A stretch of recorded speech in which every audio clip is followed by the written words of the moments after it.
Hello, Dr. Bapuji Salunkhe, Institute of Engineering and Technology, Kolhapur, welcomes you to e-learning platform. This is Science and Humanities Department. In the today's session, we will discuss about the course Basic Science Chemistry, and in this we will see the concept or the examples of electrochemical corrosion. आजच्या सेशनमध्ये आपल्याला काय discuss करायचं आहे तर electrochemical करोजनचे examples कुठले कुठले आहेत ते डिस्कस करायचं आहे. बघा, इलेक्ट्रोकेमिकल करोजन तीन पद्धतीने होऊ शकतं किंवा त्याचे तीन प्रकारचे इफेक्ट्स असतात किंवा तीन ठिकाणी ते होऊ शकतं. तर आपण एक्झाम्पल्स बघा कुठले कुठले दिले तिथं आपल्याला. तर first one is the pitting corrosion. पहिलं कुठलं आहे? Pitting corrosion. Second one is a waterline corrosion and third one is a crevice corrosion. Pitic corrosion, waterline corrosion and crevice corrosion. We will see one by one all these examples. What is the learning outcome of this concept? The learning outcome of this concept is you are able to select the protective measures to prevent the corrosion in the given corrosive medium. म्हणजे काय तर एखाद्या करोजिव्ह medium मध्ये एखाद्या मेटलचं corrosion होत असेल तर ते करोजन होऊ नये म्हणून आपल्याला कुठले कुठले प्रोटेक्टिव्ह मेजर्स घेता येतील हे तुम्ही काय करू शकता सिलेक्ट करू शकता. Okay, now we will start with pitic corrosion. The pitic corrosion occurs when small particles like dust, mud, etc. get deposited on the metal surface. म्हणजे हे corrosion कधी होतंय जेव्हा एखाद्या मेटलच्या सरफेस वरती काय असतील डस्ट पार्टिकल्स असतील मड पार्टिकल्स असतील धुळीचे कण किंवा मातीचे कण जेव्हा एखाद्या मेटलच्या सरफेस वरती साठलेले असतात म्हणजेच काय मेटलच्या सरफेस वरती धूळ जेव्हा साठलेली असते तेव्हा त्याचं करोजन कुठलं होतं पिटिक करोजन होतं. It also occurs in chloride solution containing oxygen or oxidizing salts. Okay, जेव्हा मेटल सरफेस वरती धूळ साठलेली असेल त्यावेळी हे करोजन होतं. आणखी कधी होतं जेव्हा क्लोराईड सोल्युशन मध्ये ऑक्सिजन गॅस असतो किंवा ऑक्सिडायझिंग सॉल्ट्स प्रेझेंट असतात अशा सोल्युशन मध्ये सुद्धा काय होतं पिटिक करोजन होतं. बघा, the portion of metal covered by the dust or other particles is less aerated and acts as a anode. बघा, म्हणजे आता आपण मेटलचा एखादा सरफेस कन्सिडर केला ज्याच्यावरती धूळ पडलेली आहे. आता मेटलच्या सरफेस वरती धूळ पडलेली असल्यामुळं त्या मेटलचा हवेतल्या ऑक्सिजन बरोबर जास्त कॉन्टॅक्ट होणार आहे का? नाहीये. एअरशी जास्त संपर्क होणार आहे का? नाही, कारण त्या मेटलच्या सरफेस वरती कशाचा लेयर आहे धुळीचा लेयर आहे. त्यामुळे तो मेटल सरफेस एअर बरोबर रिॲक्ट होऊ शकत नाही. ओके, म्हणजेच काय तिथं एअरचं प्रमाण त्याला काय मिळणार आहे कमी मिळणार आहे म्हणून त्याला आपण काय म्हणलं लेस एरिएटेड.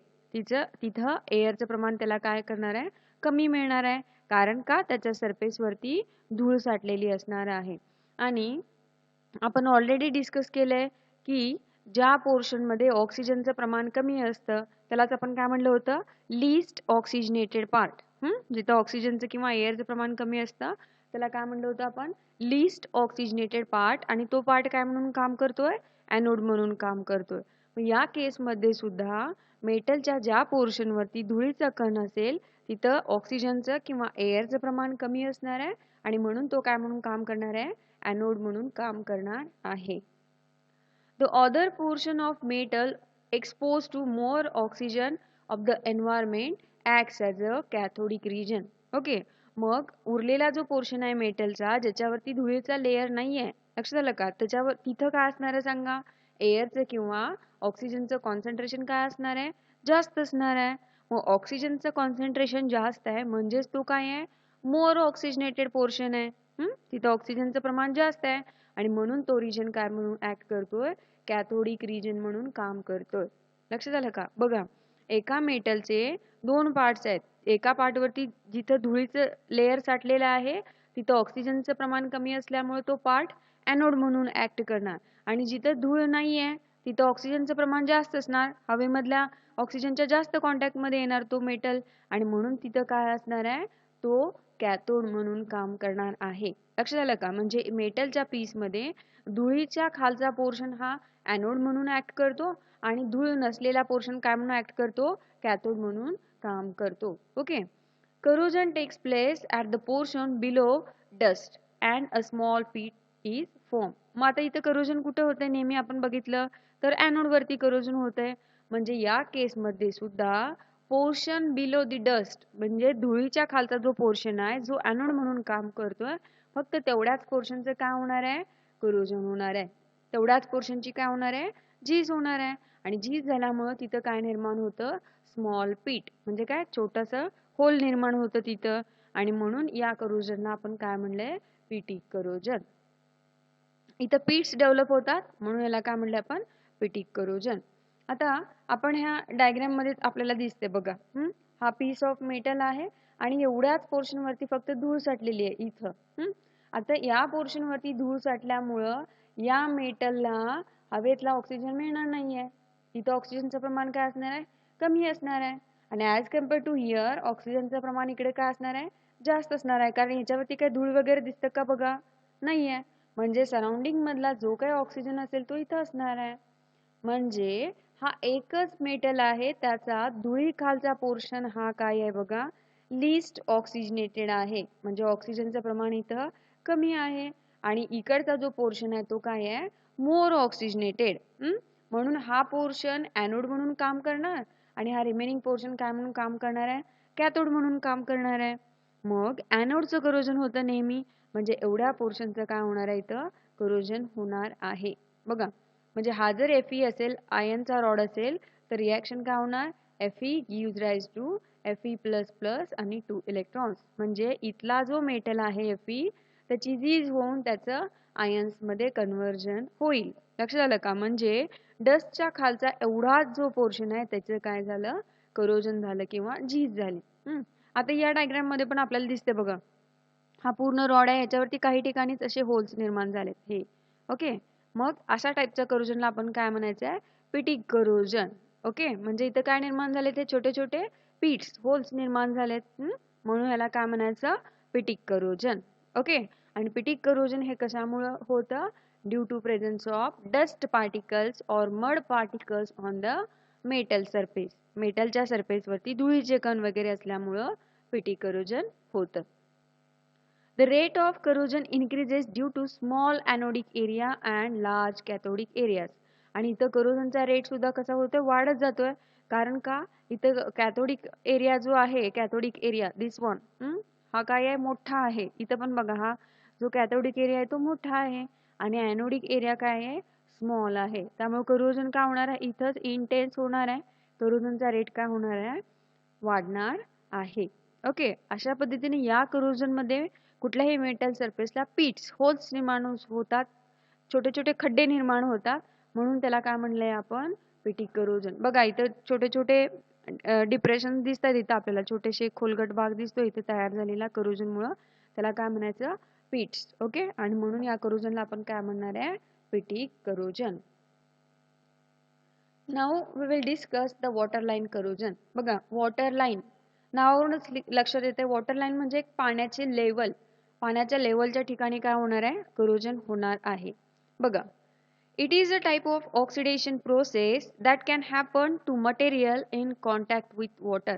बघा वॉटर लाईन करोजन कुणाला होतंय जेव्हा एखादा मेटल किंवा मेटलचं कुठलंही मटेरियल जेव्हा वॉटरच्या कॉन्टॅक्टमध्ये असतं त्यावेळी काय होतं वॉटर लाईन करोजन होतं. Water line corrosion occurs when one portion of base material is submerged in the water and another portion is in contact with air. म्हणजे वॉटर लाईन करोजन केव्हा होते बघा जेव्हा एखाद्या मटेरियलचा one portion submerge in the water. Submerge in the water म्हणजे काय पाण्यामध्ये बुडालेला असणं. लक्षात आलं. म्हणजे जेव्हा एखाद्या मटेरियलचा एक पोर्शन काय झालाय पाण्यामध्ये बुडालेला आहे अँड अनादर portion is in contact with air आणि दुसरा जो पोर्शन आहे तो कुणाच्या कॉन्टॅक्ट मध्ये असणार आहे एअरच्या कॉन्टॅक्ट मध्ये असणार आहे. आता इथं आपण एक बोट दाखवले बघा ही बोट आहे. आपण बोट नेहमी बघतो सुद्धा पाण्यामध्ये असते.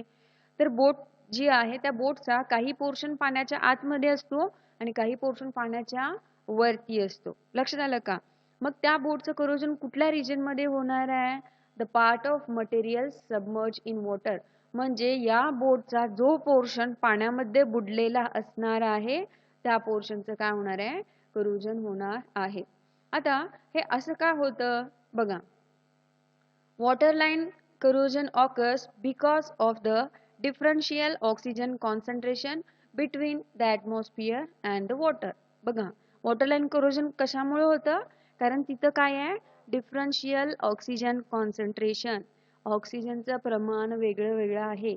लक्षात आलं का? बघा, पाण्यात विरघळलेलं ऑक्सिजनचं प्रमाण कमी असणार आहे as compare to surrounding medium.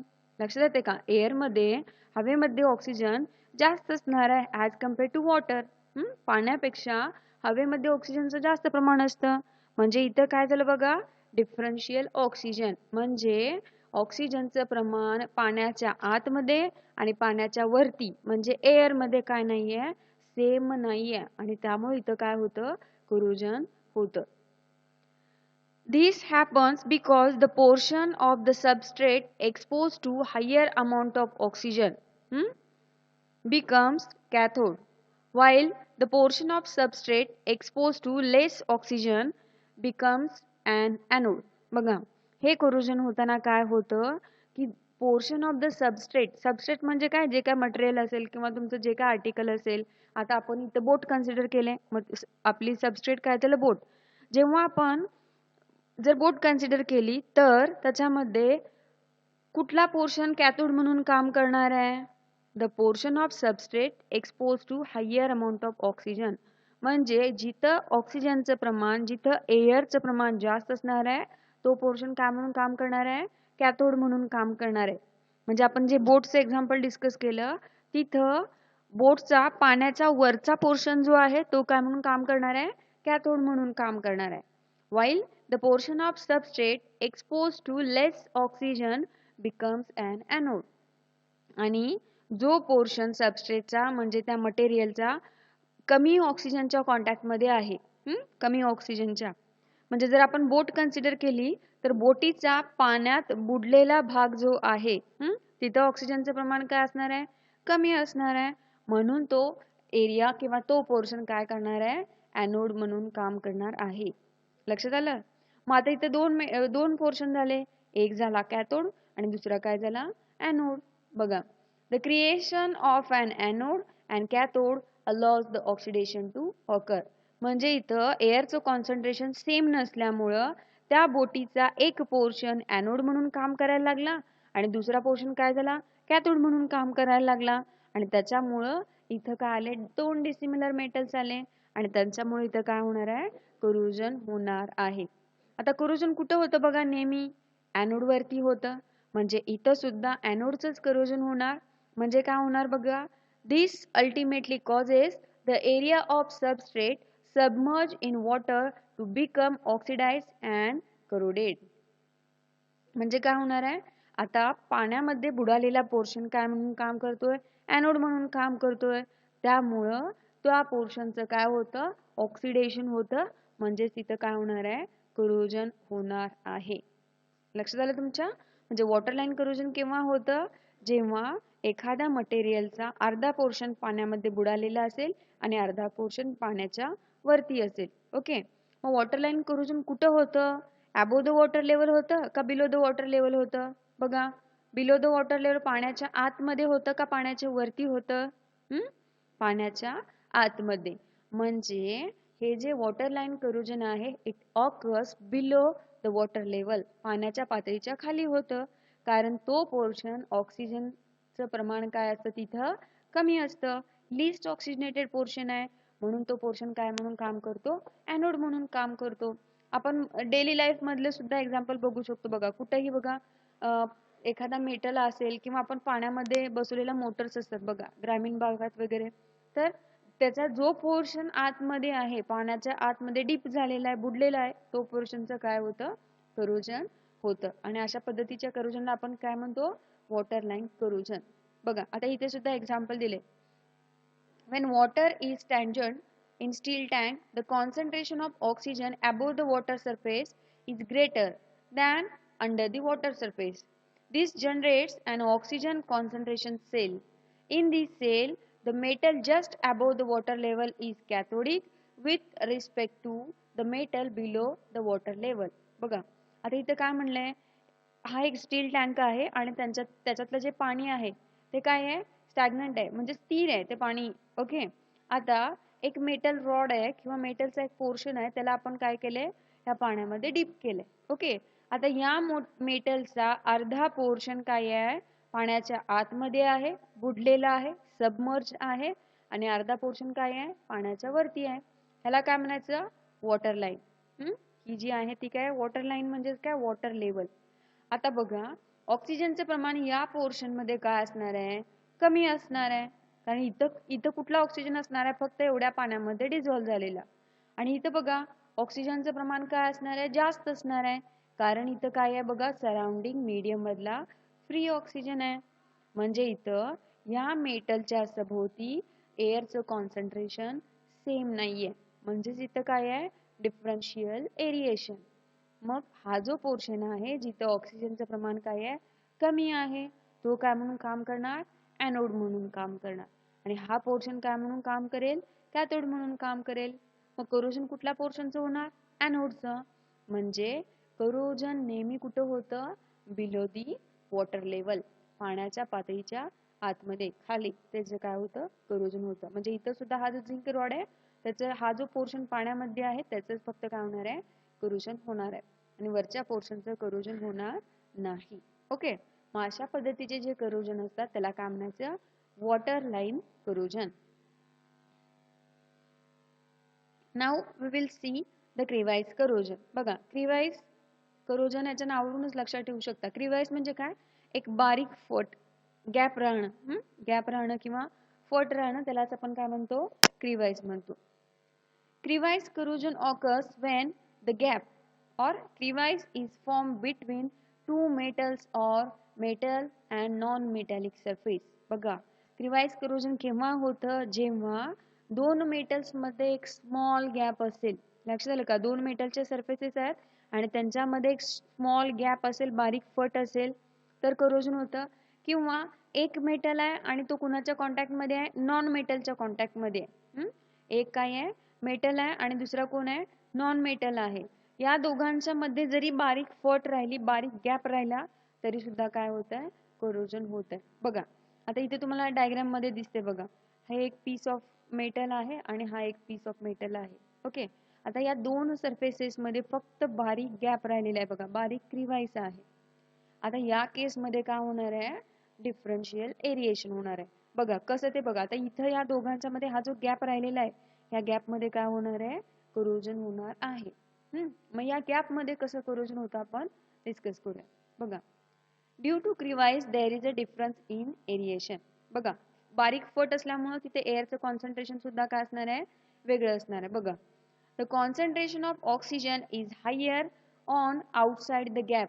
बघा, तो गॅप आहे, आपण बघितलं की दोन मेटल सरफेस आहेत, त्यांच्यामध्ये गॅप आहे. तर त्या गॅप मध्ये, त्या फट मध्ये ऑक्सिजनचं प्रमाण काय असणार आहे, तर कमी असणार आहे. आणि ऑक्सिजनचं प्रमाण कुठं जास्त असणार आहे, तर आउटसाइड द गॅप. लक्षात आलं का, आउटसाइड द गॅप. बघा, the concentration of oxygen is higher on outside the gap. गॅपच्या आउटसाइडला म्हणजे बाहेरच्या रिजनला काय असणार आहे, कॉन्सन्ट्रेशन ऑफ ऑक्सिजन जास्त असणार आहे. आणि इनसाइड द गॅप काय असणार आहे, कमी असणार आहे. म्हणजे आता तुम्ही ही जर डायग्राम बघितली, तर हा जो गॅप आहे, या गॅप मध्ये ऑक्सिजनचं प्रमाण काय असणार आहे, कमी असणार आहे. आणि गॅपच्या बाहेर म्हणजे इकडं ऑक्सिजनचं प्रमाण काय असणार आहे बघा, जास्त असणार आहेत. म्हणजेच इथं काय झालं, डिफरन्शियल एरिएशन. एरिएशन म्हणजे काय, एअरचं प्रमाण, ऑक्सिजनचं प्रमाण काय झालं, वेगळं वेगळं झालं. इथं काय आहे, कमी ऑक्सिजन आहे आणि इकडं बाकीच्या ठिकाणी काय आहे, जास्त ऑक्सिजन आहे. Due to this the portion of material outside the gap acts as a cathode while other portion which is inside the gap acts as a anode and get corroded. बघा, याच्यामुळे काय होत आहे, डिफरन्शियल एरिएशन झाल्यामुळं मेटलचा जो हा portion आहे इनसाइड द गॅप, या गॅपच्या साईडचा, तो एनोड म्हणून ऍक्ट करतो आणि इकडचा पोर्शन काय म्हणून काम करतो, कॅथोड म्हणून काम करतो. कारण इकडे काय आहे, ऑक्सिजनचं प्रमाण जास्त आहे आणि इथं ऑक्सिजनचं प्रमाण काय आहे, कमी आहे. म्हणून हा पोर्शन काय म्हणून काम करतो, एनोड म्हणून काम करतो आणि इथं काय होतं, करोजन होतं. म्हणजे दोन मेटल सरफेसेस मध्ये जर गॅप असेल, तर त्या मेटलचं करोजन फक्त गॅपच्या साईडला होणार. अदर साईड आहे, दुसरी बाजू आहे, तिथं करोजन होणार नाही. बघा आता इथे सुद्धा दिसतं तुम्हाला क्रिवाइस करोजनचं एक्झाम्पल दाखवलं आपण. हा एक मेटल आहे पूर्ण आणि हे वरती त्याला एका दुसऱ्या मेटलचं कवरिंग आहे. आता या दोघांच्या मध्ये एक बारीक फट राहिलेली आहे. लक्षात आलं, या दोघांच्या मध्ये बारीक फट राहिलेली आहे आणि या पोर्शनचं म्हणजे जिथं गॅप आहे, जिथे क्रिवाइस आहे, इथेच काय झालंय, करोजन झालेलं आहे. आता बाकी कुठल्या पोर्शनचं वरती करोजन झालंय का बघा, किंवा इकडं झालंय का ह्या मोठ्या पोर्शनचं? नाहीये. फक्त हा जो गॅप आहे या गॅपच्या रिजनचं करोजन झालेलं आहे. कारण का इथं ऑक्सिजनचं प्रमाण काय आहे, कमी आहे आणि म्हणून हा पोर्शन ॲनोड म्हणून काम करतो आणि रिमेनिंग पोर्शन काय म्हणून काम करतो, कॅथोड म्हणून काम करतो.